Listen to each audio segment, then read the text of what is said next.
a lot of what NASA deals with is just a cover for the real space program, which, in my opinion, I may well be wrong, is run by United States Air Force Space Command, which in any event, according to informed sources, United States Air Force Space Command has long been flying very advanced craft, including shuttlecraft to the moon and perhaps Mars. This has been going on for quite some time. According to Paul LaViolette, an excellent physicist who's written a very, very good book on the subject. Well, it's interesting. I've got to say, and again, a lot of people probably take issue with my assertion here, but compared to what NASA was doing in the 1960s during the space race and so forth, it doesn't seem like they've got a hell of a lot going on. So it would make sense that they're actually doing something, and we're not aware of it. They are. Believe me, they are. Don't ask me exactly what's going on, but there is a liaison program. Well, that's something that I certainly want to talk about. And right after the break, we're going to talk about that liaison program. Interested to see a little bit more about these craft, their characteristics, and maybe we can even talk a little bit about what the bad aliens actually want. We'll be back with the great Timothy Good right after this on the Paranormal Podcast.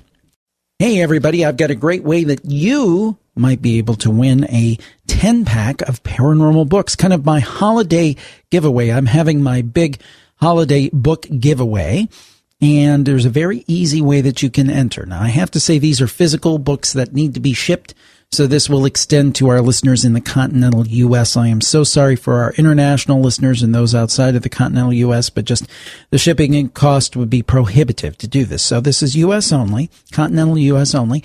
But for those folks, go over to jimharold.com, and on the post for this episode that you're listening right now will be a link. Click on that link, and it will take you where you can sign up to be in the contest and get my weekly newsletter. You do that, you'll get a confirmation link back. You follow all of that, and you're good to go. You're in the contest, and you may very well win a 10-pack of paranormal books. And there's more. There will be 2 runners-up, and those 2 runners-up will each get a 5-pack of paranormal books. We're trying to clear out the shelves here at the Spooky Studio, and I thought, why not share the wealth with our great listeners? Plus, you get signed up to my weekly newsletter. Now, if you are already signed up to my weekly newsletter and you're in the continental U.S., you are already entered, so you don't need to do anything. And every week we spotlight paranormal stories and updates on the podcasts and my thoughts on some things. So I think you'll enjoy the newsletter, and you may possibly win all of those paranormal books. So good luck. A couple of more things I wanted to tell you about. My book. There's an exciting development. I think this is very cool, particularly for the holiday season. Now, let's say you have a friend or family member who's really into the paranormal, and you want to get them a paperback book of the Jim Harold 2. Jim Harold Campfire 2 True Ghost Stories book. Well, here's the cool thing. If you go over to jimharoldbooks.com, you order the paperback, you can now get, if you have ordered the paperback actually now or in the past, you can get the Kindle book for only 99 cents. So this is a way that you can give a present and get a present yourself. You order a friend the paperback, and you get the ebook for 99 cents. That's part of the Amazon Matchbook program, and we think it is very cool, and that's where Amazon.com customers. Easy way to get to the book is jimharoldbooks.com. Again, I think we're up to 104 reviews now. 5 stars, so people seem to like it. And sales have kind of tailed off a little bit now that we're past Halloween. I hope that you can help bump them back up. And then one final thing, and then we'll actually have our announcer tell you about one more thing. I have a special holiday sale going on, the Plus Club. I've decided to extend it through November 30th, and you could go to jimharold.net and click on the big green button, and that will take you to the page where you can get either $1.10 every month off of a Plus Club subscription, or you can get, how much is it off? $11 a year off of a subscription, which brings it down to, I think, $68.50 for a year or $6.85 for a month. So I think it's a great deal, best deal ever. You got to remember there's 720 shows over there. And there are more than a couple hundred that you've never heard on the free feed. There's all the archives of the Paranormal Podcast going back to 2005, all the archives of the Campfire going back to 2009, plus some great archived paranormal webinars and presentation, conference-level presentations that you normally have to fly across the country to see from people like Peter Robbins on UFOs, Michelle Belanger on lucid dreaming and history and the occult, Teresa Argy on ghost hunting, Carol Obley on spiritual intuition, Janet Boyer on tarot, and more to come early next year. I'm working on something very exciting for January in terms of new courses that we're going to have and new presentations up. So you get all of that. There's a great forum section. Just last night I did a virtual meet and greet with a bunch of Paranormal Plus members. So it's really, I think, a power pack deal. And with that coupon code that you can go, if you go to jimharold.net and click on the green sale button, you can get $1.10 off every month, which brings it down to $6.85 a month, or $11 off, which brings it down to $68.50 a year, which I think is the best deal because you sign up once and you're done and you're good for a year. And those discounts, by the way, do recur. So I hope that you can help us out on all these matters. Sign up to win some free books. Buy my book if you can, and also check out our Plus Club. And I have one last thing, and I'll let our announcer tell you about that. Jim's upgrading his computer for 2014 to keep the shows going strong. This holiday season, please do your shopping via Jim's Amazon.com links at jimharold.com. You'll get the same great price and selection, while Jim will receive a small commission to assist with his equipment upgrades. Happy holidays. We are joined by the great Timothy Good. We're talking about UFOs, of course. Specifically, we're talking about his new book. I recommend you pick it up, Earth and Alien Enterprise, The Shocking Truth Behind the Greatest Cover-Up in Human History. Now, Timothy, you were talking about, you read my mind because I was going to go right to that Alien Liaison program. Can you give us the broad strokes of that? Well, it's been going on, I can't tell, I don't know, maybe for all time in a very subtle way, but certainly increasingly in the 1940s. For example, and even earlier in the First World War, I have a chapter on an alien situation. This was gleaned by a top secret team of Royal Air Force. They were young, you might call them cadets, but they were actually doing their service, national service, what we call national service at the time. You have to do 2 or 3 years national service. That's long finished. But 6 of them were chosen, and a hand-picked team to look after 2 aliens who had been brought over from the United States. I believe by a Vulcan bomber, and their craft was brought over separately because they insisted on that going with them.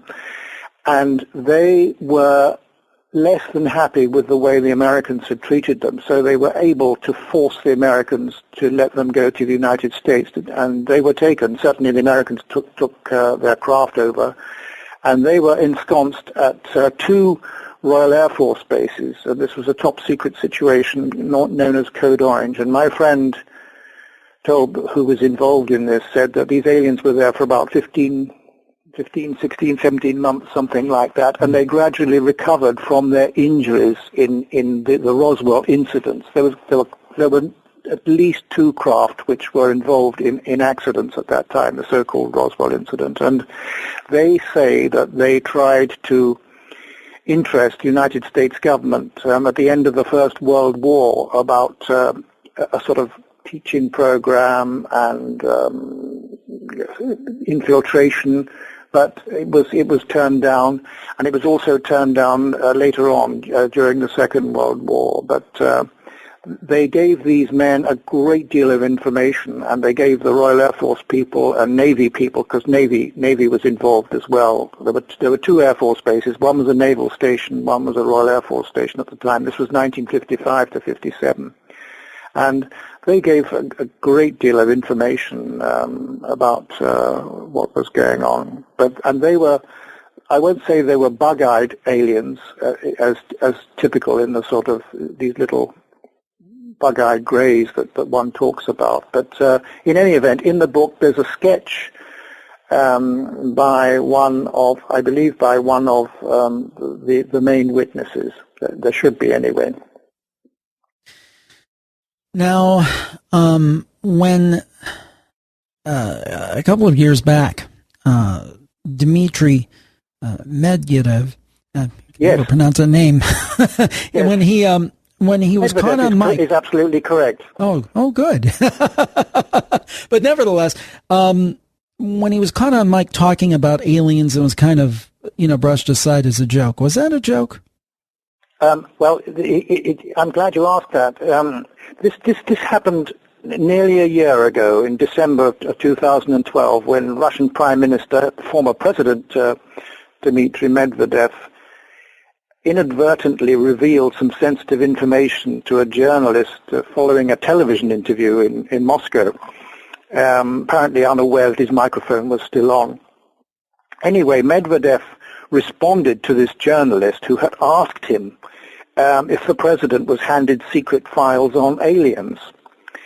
And this is what Medvedev certainly said, and it's you can see it on YouTube. I mean, I've had it checked out by a Russian friend in St. Petersburg, and he says it all seemed very genuine to him. And this is what Medvedev said: along with the briefcase with nuclear codes, the president, that of course is Vladimir Putin, is given a special top-secret folder which in its entirety contains information about aliens who have visited our planet.